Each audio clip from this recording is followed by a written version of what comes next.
There's one mistake I see on lots of Shopify stores all the time that quietly kills your sales. And the worst part is that a lot of people don't actually realize that it's happening, and it really has nothing to do with your products, your marketing strategy, or your pricing at all. And if you're getting traffic to your store but not getting sales, the odds are that your store is not actually set up to convert. So in this video today, I'm gonna walk you through how to take the traffic that's coming to your store and actually turn it into sales. And we'll talk about ways too that you can boost traffic if you're trying to get more towards the end of the video. But we're gonna talk about things that can really help your optimization, such as your checkout pages being optimized, different payment options in your store, apps and things to make your user experience better for your customer, and a lot more. And if you're new here, hi, I'm Mac. I post videos talking about e-commerce, passive income, and different ways to make money online. And I'd love for you to be a part of our community here on YouTube. So first, let's talk about conversions and what exactly that means for your online store and what a conversion rate is. So a conversion rate is the percentage of online store visits that actually result in someone making a purchase. So for example, if 100 people come to your online store and 7 of those people make a purchase, that means that your conversion rate would be 7%. And higher conversion rates mean more sales without necessarily increasing the traffic, because if we were able to get more sales from that 100 people that visited, our conversion rate would be higher, and that's why it's so important to optimize. So very first thing is going to be user experience and your store's overall look of aesthetics.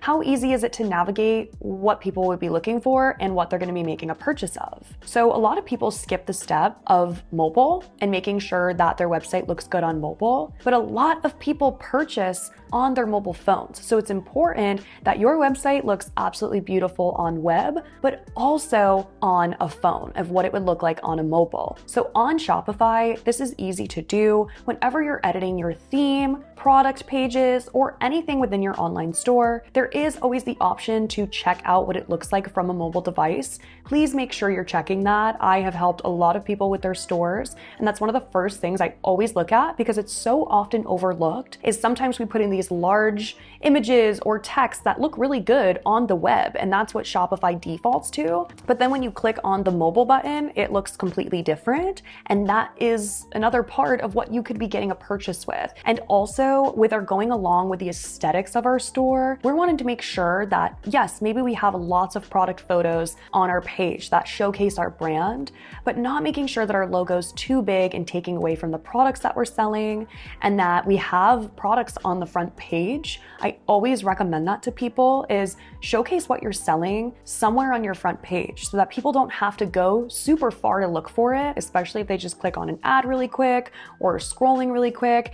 And if you're trying to gain more interest and really convert, make sure they can navigate to the product that they're looking for. This is especially important if you are doing an advertisement and advertising a specific product. Make sure that whatever link you used, that customer goes directly to that product and not just the homepage of your website. Now let's talk about product pages and optimization, because this also goes along with what your store looks like. So a product page is when you click on a specific product on your Shopify store, what that looks like. So often when you click it, you will see lots of photos. This is where you can add photos, take away photos, and add in your description and different things about your product. Now, Shopify does give a default product page, and these can absolutely work, but just make sure that you have enough information and that it looks professional and that your photos are not overdone. So make sure that we're giving just enough photos to where we're showcasing what we're selling in a nice way, but not too many where it can cause decision fatigue or just have somebody to become overstimulated. Creating a custom product page is actually very helpful for your branding. And if you're kind of confused when I'm talking about this, because I know I was when I first got started, is go ahead and take a look at a competitor or a website that you shop on often and see how their product page layout is. Are they including FAQs on the product page? Are they including someone using the product? Are they including, X, Y, and Z?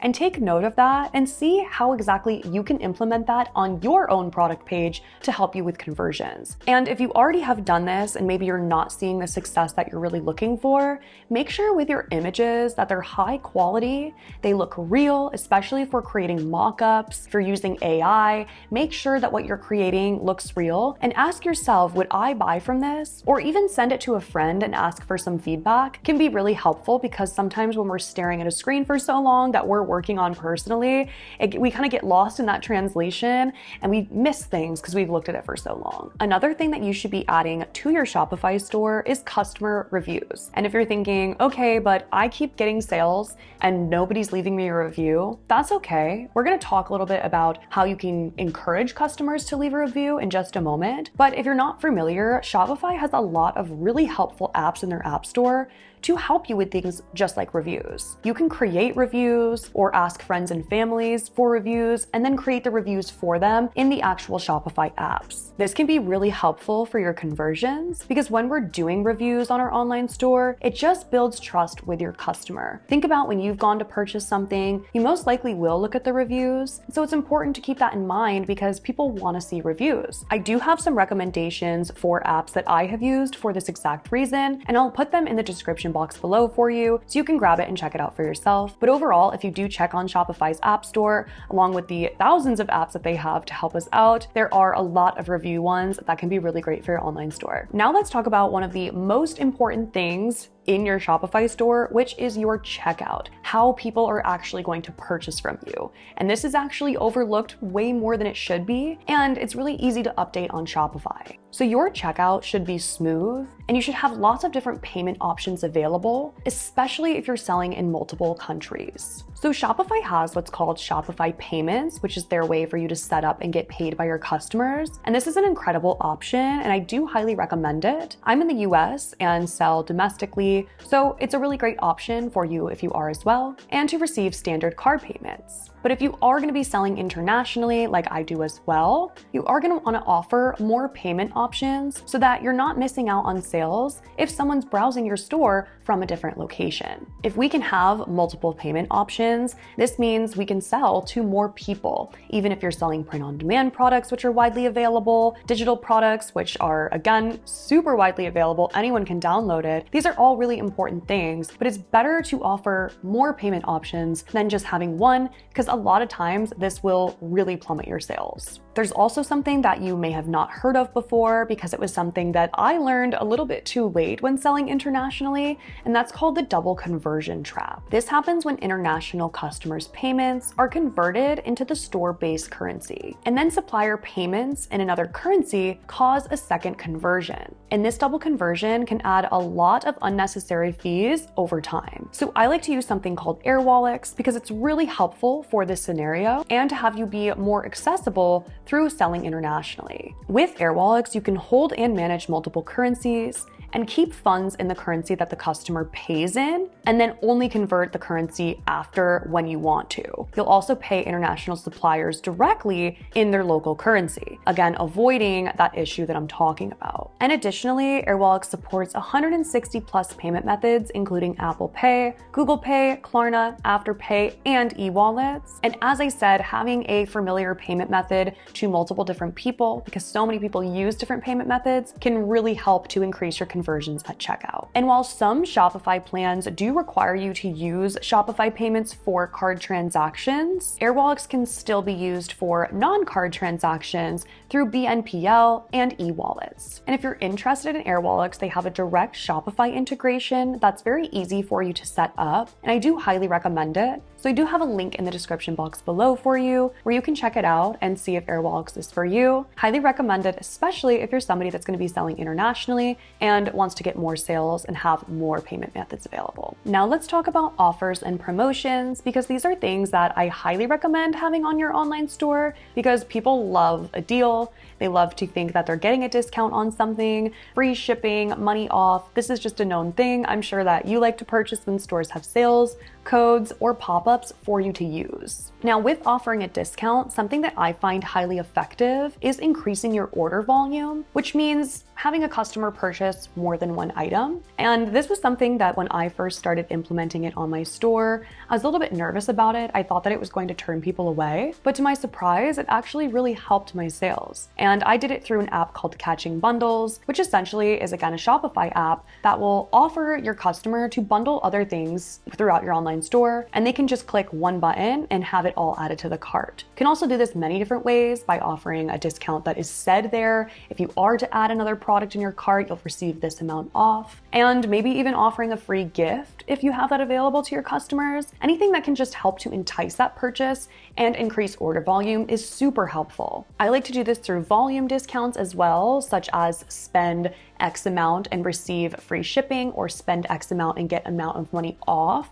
This was really effective for me on Etsy with the over $35 shipping guarantee because it was making my customers purchase more from my store. I like to do it around the $45 to $50 limit of spend this amount and get free shipping, but a lot of stores do it for over $100, and then it helps to increase that order volume to get over an $100 sale, and then you're responsible for the shipping, but you're still making more on that order. Now, as we talked about offers and promotions for our store, something that I highly recommend that you do is set up what's called a pop-up email sequence. So a pop-up is essentially when you go to someone's online store and you click on it and a pop-up comes up that asks you for your email address in exchange for a discount. Now, this is a great way, and my favorite way personally, to give someone an offer, because as we just talked about, if they see the offer, most likely they are going to give you their email. And once you have their email or their phone number, depending on what you're asking for in the pop-up, you can now retarget that customer even if they didn't make a purchase,